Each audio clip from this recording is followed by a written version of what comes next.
Hello दोस्तों, कैसे हो। तारीख है आज 13 मई 2026, दिन बुधवार, हिंदी तिथि एकादशी। तो आइए अब देखते हैं आज के मुख्य समाचार में देश भर की फटाफट बड़ी खबरें। लेकिन इससे पहले अगर आप हमारे चैनल पर नए हैं तो इस चैनल को सब्सक्राइब करके बेल आइकन जरूर दबा दीजिएगा रोजाना ऐसी ताजा खबरों से अपडेट रहने के लिए। तो चलिए देखते हैं आज की बड़ी खबरें। हंता वायरस से खौफ के बीच राहत भरी खबर, जल्द मिलेगी संक्रमण से बचाने वाली पहली वैक्सीन। दोस्तों, हंता वायरस एक दुर्लभ लेकिन गंभीर वायरस समूह है जो मुख्य रूप से चूहों से इंसानों में फैलता है। अमेरिकी बायोटेक कंपनी मॉडर्ना ने पुष्टि की है कि वह हंता वायरस के खिलाफ वैक्सीन पर काम कर रही है। दोस्तों, क्रूज शिप एमवी होंडियस में फैले हंता वायरस संक्रमण ने दुनिया भर के स्वास्थ्य विशेषज्ञों के लिए चिंता बढ़ा दी है। चूहों से फैलने वाली इस बीमारी से अब तक 3 लोगों की मौत की खबर है और कई अन्य बीमार हैं। हालिया रिपोर्ट्स के मुताबिक वैज्ञानिकों की एक टीम जानलेवा हंता वायरस के खिलाफ वैक्सीन बनाने पर काम कर रही है। अगर ये टीका सफल रहता है तो हंता वायरस से बचाव आसान हो सकेगा। वहीं एक और अपडेट देखिए दोस्तों, हंता वायरस के 9 केस कन्फर्म, WHO ने और मामले बढ़ने की जताई आशंका। दोस्तों, हंता वायरस संक्रमण के कन्फर्म मामलों की संख्या बढ़कर 9 हो गई है। विश्व स्वास्थ्य संगठन यानी कि WHO के अधिकारियों ने आशंका जताई है कि आने वाले दिनों में यह संख्या और बढ़ सकती है। हालांकि अधिकारियों का कहना है कि कंटेनमेंट और निगरानी प्रोटोकॉल का पालन किया जा रहा है। आपको बता दें, अमेरिका में अब तक एक संक्रमण की पुष्टि हुई है जबकि एक अन्य व्यक्ति में वायरस जैसे लक्षण पाए गए हैं। दोस्तों, हंता वायरस एक दुर्लभ लेकिन गंभीर वायरल संक्रमण है जो आमतौर पर संक्रमित चूहों या उनके मल मूत्र के संपर्क से फैलता है। इससे फेफड़ों और सांस संबंधी गंभीर दिक्कत हो सकती है। चलिए अगली खबर देखिए दोस्तों, नीट का पेपर लीक, परीक्षा रद्द, जांच CBI को NTA ने माना हम जिम्मेदार, सवाल पूछने पर बिना जवाब दिए निकले शिक्षा मंत्री। दोस्तों, पेपर लीक के आरोपों के बीच नेशनल टेस्टिंग एजेंसी यानी कि NTA ने मंगलवार को NEET UG 2026 परीक्षा रद्द कर दी है। यह परीक्षा 3 मई को हुई थी। 22.79 लाख स्टूडेंट्स ने इस परीक्षा को दिया था। दोस्तों, आपको बता दें, NTA DG अभिषेक सिंह ने कहा इस गड़बड़ी के लिए हम जिम्मेदार हैं। परीक्षा दोबारा कराई जाएगी। 6 से 8 दिन में नई तारीख का ऐलान होगा।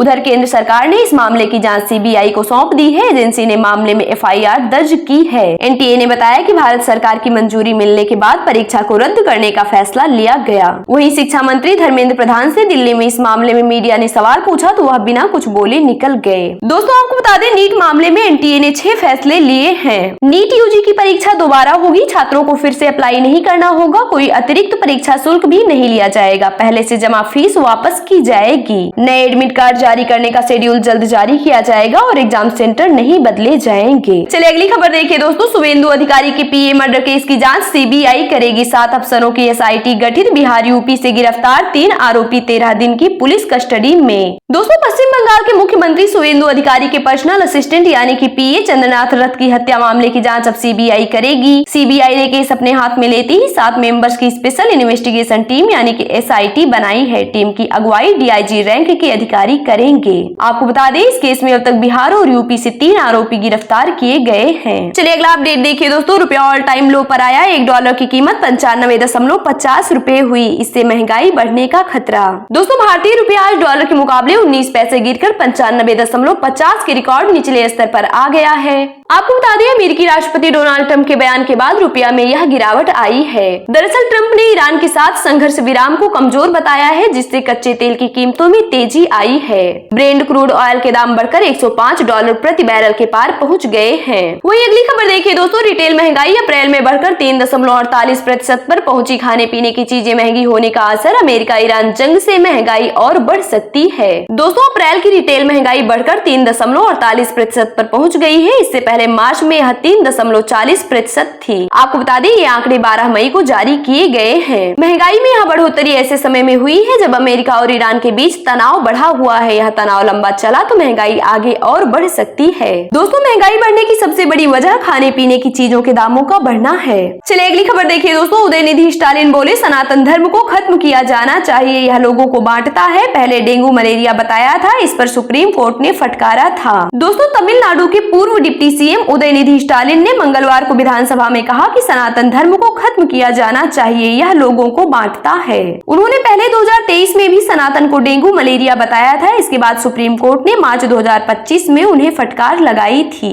चलिए अगली खबर देखिए दोस्तों, जंग में UAE ने भी ईरान पर हमले किए। अप्रैल में लावान द्वीप की ऑयल रिफाइनरी को निशाना बनाया। ट्रंप बोले ईरानी लीडरशिप बेईमान। दोस्तों, संयुक्त अरब अमीरात यानी कि UAE ने ईरान पर गुप्त सैन्य हमले किए। यह दावा वॉल स्ट्रीट जर्नल की रिपोर्ट में किया गया है। रिपोर्ट के मुताबिक अप्रैल में ईरान के लावान द्वीप स्थित स्थित ऑयल रिफाइनरी को निशाना बनाया गया था, जिससे वहां बड़ी आग लग गई और उत्पादन लंबे समय तक प्रभावित रहा। इसी बीच अमेरिकी राष्ट्रपति डोनाल्ड ट्रंप ने ईरानी नेतृत्व को बेईमान बताया है। उन्होंने कहा कि ईरानी नेता बार बार अपनी बात बदलते हैं और बातचीत को लंबा खींचते हैं। ट्रंप ने आरोप लगाया कि जिन दस्तावेजों को पहुंचने में 20 मिनट लगने चाहिए, उन्हें ईरान 5 दिन बाद भेजता है।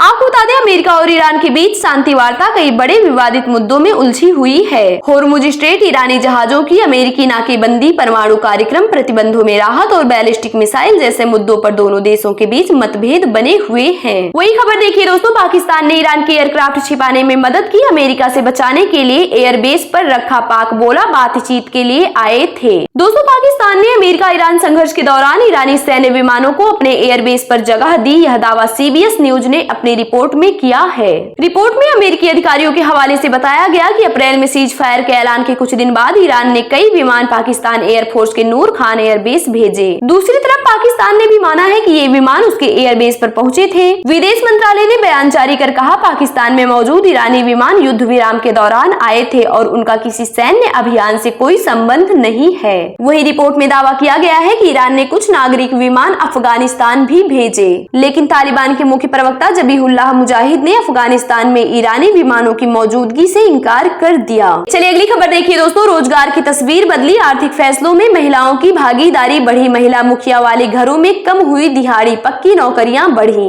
दोस्तों, देश में महिलाओं की आर्थिक भूमिका सिर्फ परिवार तक सीमित नहीं रह गई। SBI की रिसर्च रिपोर्ट में सामने आया है कि महिला मुखिया वाले परिवारों में रोजगार की गुणवत्ता तेजी से सुधर रही है। जब घर में महिला की चलती है तो परिवार की निर्भरता असुरक्षित दिहाड़ी मजदूरी से हटकर सम्मानजनक नियमित वेतन वाली नौकरियों की ओर बढ़ जाती है।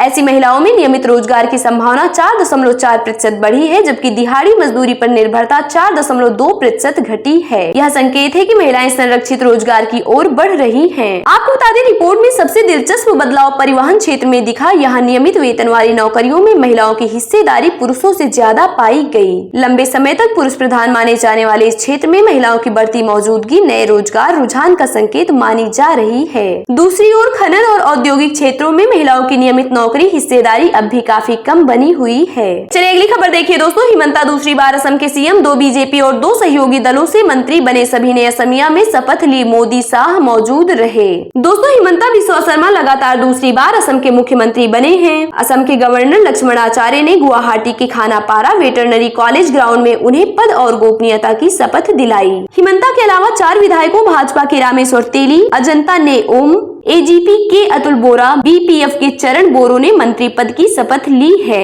इनमें 2 BJP और 2 सहयोगी दलों से हैं। आपको बता दें, शपथ कार्यक्रम में PM मोदी, गृह मंत्री अमित शाह, रक्षा मंत्री राजनाथ सिंह समेत BJP NDA शासित राज्यों के CM और कई केंद्रीय मंत्री मौजूद रहे। वहीं हिमंता का पूरा परिवार भी कार्यक्रम में मौजूद रहा। चलिए अगली खबर देखिए दोस्तों, केरलम के CM का ऐलान, 24 घंटे के भीतर राहुल से मिलने के बाद पूर्व प्रदेश अध्यक्ष का दावा, वेणुगोपाल पहली पसंद। दोस्तों, केरलम के अगले CM के नाम की घोषणा आज हो सकती है। पूर्व प्रदेश कांग्रेस अध्यक्ष के मुरलीधरन ने राहुल गांधी से मिलने के बाद यह दावा किया। उन्होंने कहा कि मंगलवार रात या बुधवार सुबह तक मुख्यमंत्री का नाम सामने आ जाएगा।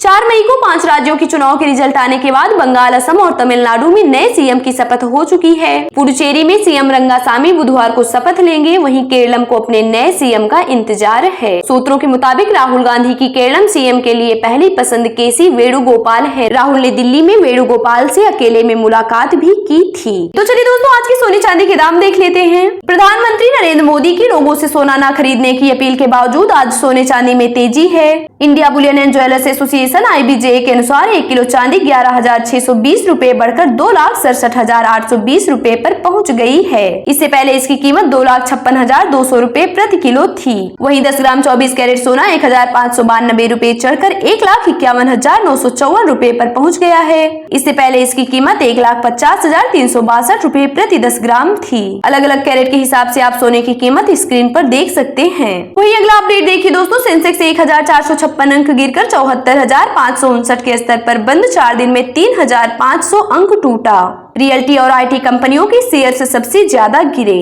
दोस्तों शेयर बाजार में आज गिरावट रही। सेंसेक्स 1456 अंक गिरकर 74,559 के स्तर पर बंद हुआ। निफ्टी में भी 436 अंक की गिरावट रही है, 23,379 के स्तर पर बंद हुआ। आपको बता दें लगातार चौथे कारोबारी दिन बाजार में यह गिरावट आई है। 4 दिन में सेंसेक्स करीब 3,500 अंक और निफ्टी लगभग 1,000 अंक गिरा है। तो चलिए दोस्तों आज का मौसम समाचार देख लेते हैं, लेकिन इससे पहले अगर आप हमारे चैनल पर नए हैं तो इस चैनल को सब्सक्राइब करके बेल आइकन जरूर दबा दीजिएगा रोजाना ऐसी ताजा और काम की खबरों से अपडेट रहने के लिए। मानसून 4 से 6 दिन पहले आने का अनुमान। यूपी बिहार समेत 5 राज्यों में आंधी बारिश का अलर्ट। राजस्थान का बाड़मेर दूसरे दिन सबसे गर्म, पारा 47.3 डिग्री सेल्सियस। दोस्तों देश में मानसून तय समय से 4 दिन पहले दस्तक दे सकता है। आमतौर पर केरल में मानसून 1 जून तक पहुंचता है, लेकिन इस बार 25 से 27 मई के बीच केरल तट पर पहुंचने की संभावना है। आपको बता दें बंगाल की खाड़ी के दक्षिण पश्चिम हिस्से में एक सिस्टम बन गया है जो अगले 48 घंटे में और मजबूत हो सकता है। इससे दक्षिण भारत के कई राज्यों में बारिश बढ़ेगी। यह सिस्टम मानसून को तेजी से आगे बढ़ा रहा है।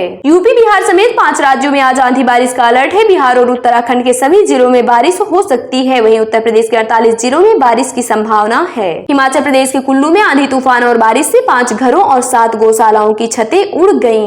राजस्थान, गुजरात, महाराष्ट्र और मध्य प्रदेश में हीट वेव जारी है। देश में सोमवार को राजस्थान का बाड़मेर सबसे गर्म रहा। यहाँ तापमान 47.3 डिग्री सेल्सियस दर्ज किया गया। जैसलमेर में 46.5 डिग्री सेल्सियस, फलोदी में 45.6 डिग्री सेल्सियस और बीकानेर में 45.3 डिग्री सेल्सियस तापमान रहा। वहीं मध्य प्रदेश के रतलाम में पारा 45 डिग्री सेल्सियस के पार रहा। दोस्तों आपको बता दें दक्षिण भारत और पूर्वोत्तर के कई राज्यों में भी बारिश का दौर जारी रह सकता है। केरल, तमिलनाडु और कर्नाटक में 14 से 17 मई के बीच भारी बारिश हो सकती है। वहीं असम, मेघालय और मणिपुर में भी कई जगह बारिश की संभावना है। बंगाल की खाड़ी में बने सिस्टम का असर ओडिशा में भी दिख सकता है। राज्य के कई हिस्सों में अगले 6 दिन तक बारिश का अनुमान है। 20 जिलों में बिजली गिरने और तेज हवाओं के साथ बारिश का येलो अलर्ट जारी किया गया है। तो चलिए दोस्तों आज और कल का मौसम पूर्वानुमान देख लेते हैं, यानी कि 13 और 14 मई को मौसम का क्या हाल रहने वाला है। आज यानी कि 13 मई को पूर्वी उत्तर प्रदेश, बिहार और राजस्थान के कुछ हिस्सों में गरज चमक के साथ बारिश हो सकती है। हिमाचल प्रदेश और उत्तराखंड में बारिश और ओलावृष्टि का असर बना रह सकता है। पंजाब और हरियाणा में भी तेज हवाएं चलने की आशंका है। वहीं मध्य प्रदेश, छत्तीसगढ़, झारखंड और ओडिशा में बारिश के साथ बिजली गिर सकती है। बात करें कल यानी कि 14 मई को, तो 14 मई को पंजाब, हरियाणा, दिल्ली, राजस्थान और पश्चिमी यूपी में बारिश, गरज चमक और 30 से 60 किलोमीटर प्रति घंटा की रफ्तार से तेज हवाएं चल सकती हैं।